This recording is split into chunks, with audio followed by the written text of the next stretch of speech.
We are the dollars and cents.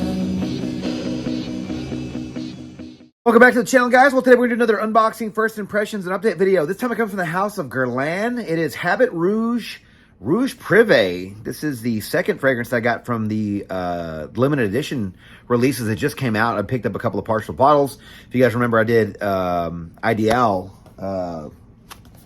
L'Homme Ideal, Platine Privé. Did that one last week. And wanted to get my nose on this one before it gets too hot outside. I mean, it's pretty warm out there tonight, but this one seems like it's going to be better for the cooler weather, so we'll just see what happens.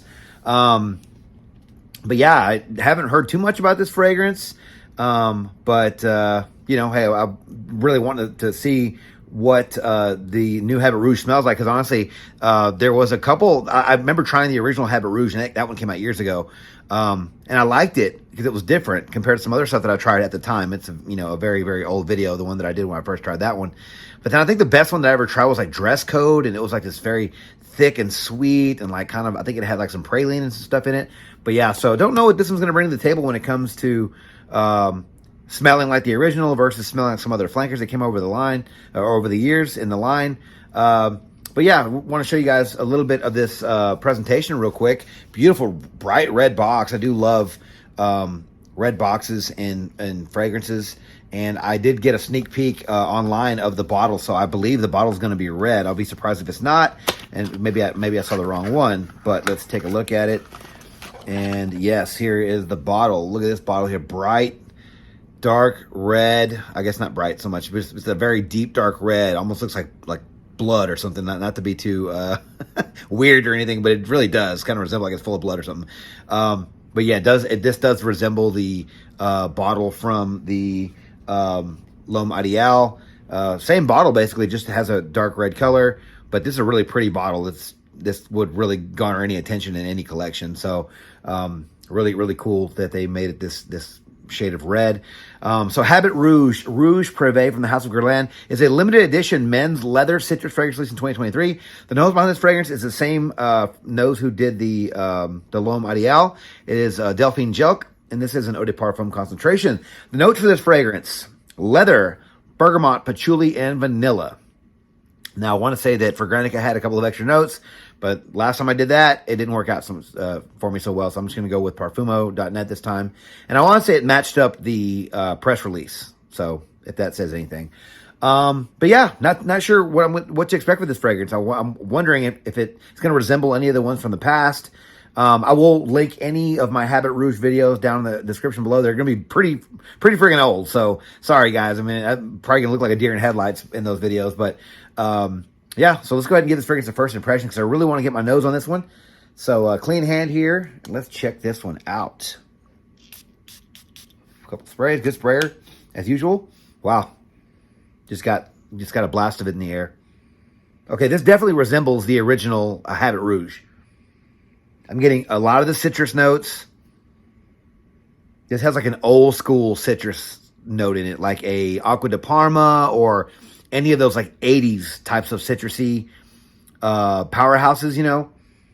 This has that same DNA, which does remind me of the original Habit Rouge. So this Acqua di Parmas, or there's some other old school citrusy fragrances out there that I can compare this to. I just can't think of them right now. But if you guys are the opening for Habit Rouge from the original, from just going off memory, does smell like this. So if you're wondering if it has a DNA, I believe it does, yes. It's been a long time since I've tried that fragrance. So I'm getting some citrus mixed with some leather notes. And that's really all I'm getting right now. I'm not getting any patchouli and not a lot of sweetness from the vanilla. But it's there. It's starting to creep up. I'm sure it's going to be here in a few minutes. It's going to get very, very sweet, but we'll see. Yeah, I think my favorite of the flankers for this one is probably Dress Code. That's the one that everyone raved about, and I think it was selling for a lot more when it first came out. I'm not really sure what it's selling for these days.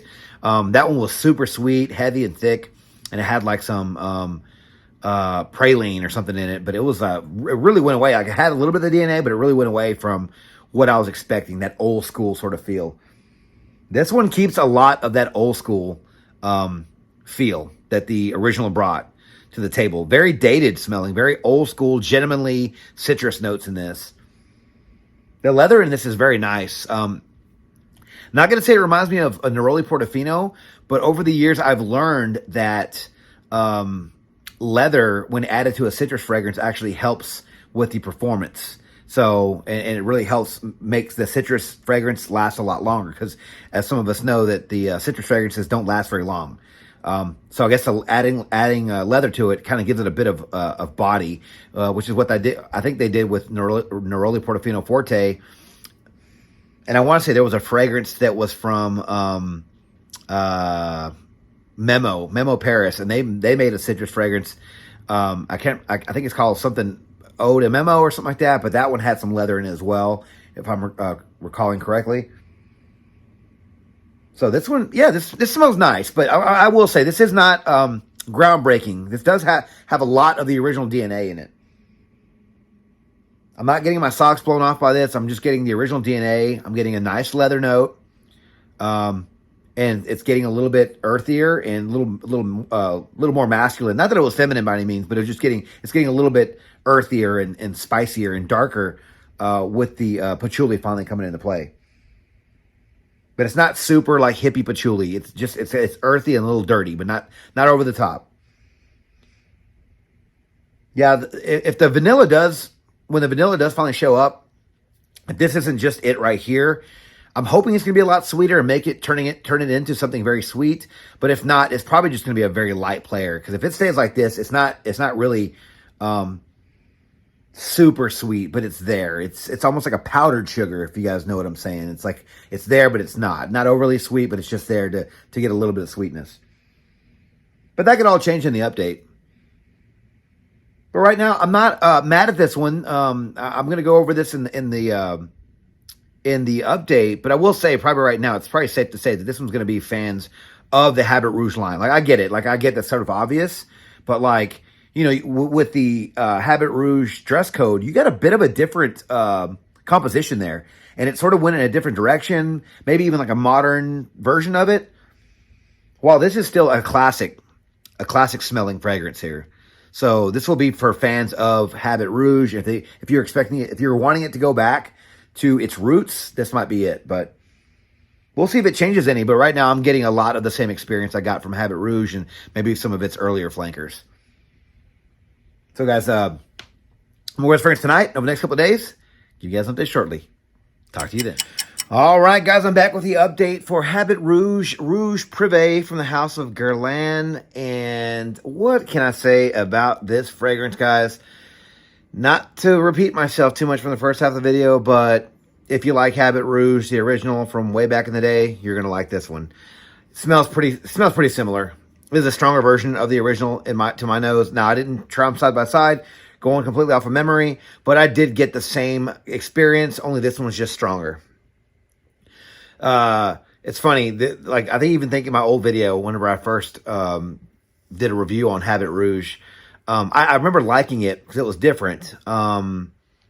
But I also remember comparing it to smelling like old books, like an old library. And I actually Googled that somewhere. I can't remember the notes that it says it is. But like I Googled it a long time ago and it came up with like, oh, there is actually a smell of books. It's like vanilla and this and that and this and that. I don't know if that's what's in here, but I just know that there is a certain combination of notes that make that smell. I get like an old book smell. Now, I know that sounds really bad. Not trying to bash this fragrance by any means. It's a nice fragrance. It's not going to be for everybody. If you like the original, you're going to like this one. If you've never tried Habit Rouge, you're going to probably need to try this one before you go out and buy it. But yeah, you get a lot of the same experience with this one. You get the bergamot up top, the leather note, and you get that DNA. Maybe it's a mix of the patchouli and the leather. That might be what's giving it that DNA. But to me, it's the same experience. Now, I did say this one reminded me of a couple of other ones in the first half of the video.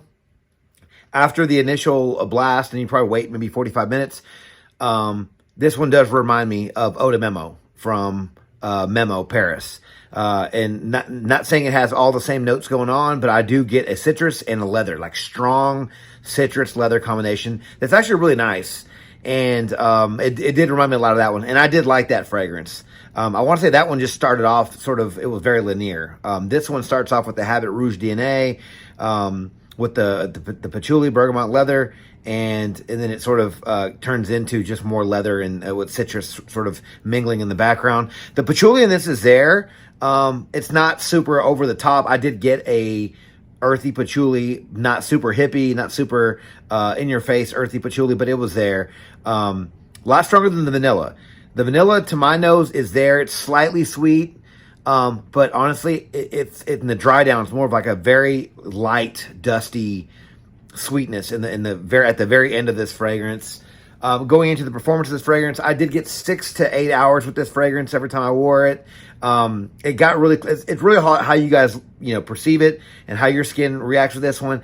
It was like not a skin scent, but it was very close to being a skin scent by the 8th hour, but it was pumping pretty strong for for the first few hours. I was getting good wafts of it throughout the day, which leads me to the projection. Not beast by any means, but I think it's a lot better than the original. This is an EDP. I'm gonna say it's average for an eau de parfum because I did get decent wafts throughout the day. But the majority of the day, I was actually smelling this one on me. It was just around about that 8th hour, it really got closer to the skin. But decent performance with this one. Seasons for this fragrance, man, that's a tough one because it is slightly thick, but it is citrusy. So it's sort of right down the middle on where you can wear this one. I will say you could probably wear this one in the wintertime, even though it does have citrus notes. That leather note and the patchouli is going to make it heavy enough and spicy enough for the cooler weather. The citrus notes, in that eau de memo, comparison. I wore that one in the summer. So I think you can wear this one in warm weather and cold weather. It's not a beast where it's going to be like, it's not super strong and sweet and thick and heavy in that sense to where it's going to be like, cutting through real cold temperatures. But I'd say probably, warm weather, hot weather, and cool weather. Not sure about the cold, but definitely those seasons and those times of year are going to be best for this fragrance. Occasions for this fragrance. Well, I will say you can wear this one casually if you like. Again, I think this is pretty versatile if you like the DNA. You have to get past that first, and then we can talk about the other categories. But if you like the fragrance, I do think you can wear this one casually during the day. And I think you can wear this one dressed down. The citrus notes makes it playful and keeps it sort of in line, but the leather notes and the patchouli easily transfer to an evening event. So, not going to be strong enough for a club, but this one's going to be very classy. Evening event, suit and tie, but also casual, like dressed nice casual though, right? Not just like, board shorts and that's about it. Like you have to wear like maybe a white linen shirt, some khakis, like kind of dressed up casual. Safe for work. Definitely not going to be like a club fragrance by any means. This is a very unique fragrance and you have to like it to like it. This is not sweet and clubby and youthful, which takes us to the ages of this fragrance. It's going to be 30 and up. I could be fair and say 25 and up, but honestly 30 and up I think would really appreciate this fragrance. It's very different. It's not going to be super off-putting, but I just think a lot of younger noses aren't going to like this one. They're not going to want to shell out the cash for this one. I'll put the price here, but if it's anything like the last one, it's probably going to be like $150, something like that for this bottle, 100 mil. Not sure people are going to want to spend that kind of money on this one. Also because it smells like the original Habit Rouge, just to my nose anyway, a stronger version. So I do think that 30 and up is probably a safe age range for this fragrance. Overall, again, like it, don't love it. Probably gonna sell it. I don't. I like it, but it's not enough for me to go, wow, I want to go reach for that. Again, I have a big collection. I have probably too many as it is. Honestly, I probably need to go start trimming it down some. This is not a bad fragrance. If you're a fan of Habit Rouge, then you want to get your nose on it. Don't blind buy it unless you just love that DNA of the original so much that you're like, I love that DNA. I want a stronger version of it. Boom. Then this is your fragrance. This is the one you're going to want to get because it to me, it's just a thicker, stronger version of the original Habit Rouge. So if that's what you're wanting, boom, this is yours. You should pick it up, but try before you buy, guys. Don't blind buy this one. I don't know if they sell these at department stores, but if they do, then go get your nose on it, guys. But what are your thoughts on Habit Rouge, Rouge Privé? from the House of Guerlain. Have you tried this fragrance? Let me know your thoughts on fragrance down in the comments below, because I'd love to hear what you guys are thinking about this one, guys. Am I crazy for my thoughts on this one? You guys let me know down in the comments, guys. But thank you guys so much for watching another video on my channel. If you like this video, please click the like button, subscribe to my channel, and turn on notifications for future first impressions videos and first the content just like this, guys. Don't forget to follow me on Instagram, Dollars and Cents. There, you'll find first related photos and future contest winners. And as always, until next video, you guys take care. Thanks.